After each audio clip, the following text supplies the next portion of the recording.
વંદે માતરમ.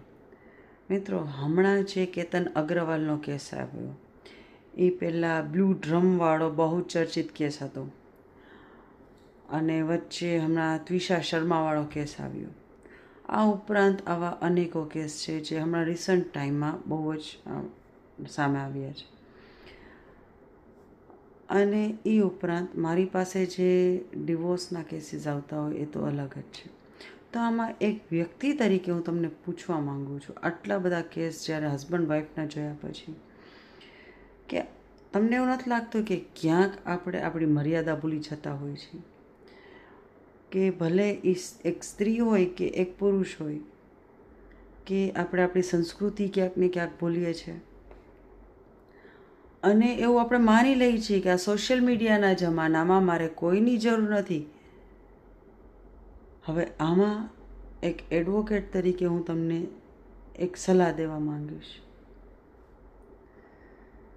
અલગ અલગ જે કેસ જોયા ને એના ઉપરથી, કે નો ડાઉટ કે તમે કેસ કરશો તો હું તમારા વતી લડી દઈશ.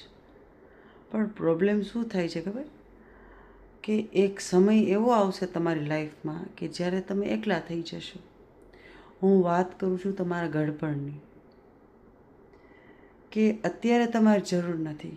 અત્યારે તમે તમારી બધી નીડ્સ, ભલે પછી આર્થિક, શારીરિક કે માનસિક છે, એ તમે પૂરી કરવા માટે સક્ષમ છો. પણ એક સમય એવો આવશે કે જ્યારે તમે દુનિયામાં સાવ એકલા થઈ જશો.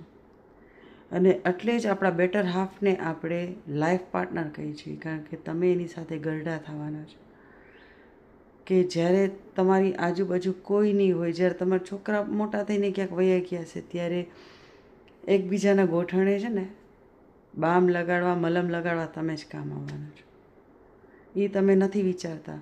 અત્યારે નાની મોટી ઝઘડા, પોતાના ચોઈસ, પોતાને પ્રેફરન્સીસને દઈ, પ્રાવધાન્ય દઈ અને તમે બસ પોતાની અત્યારે પ્રેઝન્ટ જુઓ છો, ફ્યુચર નથી જોતા.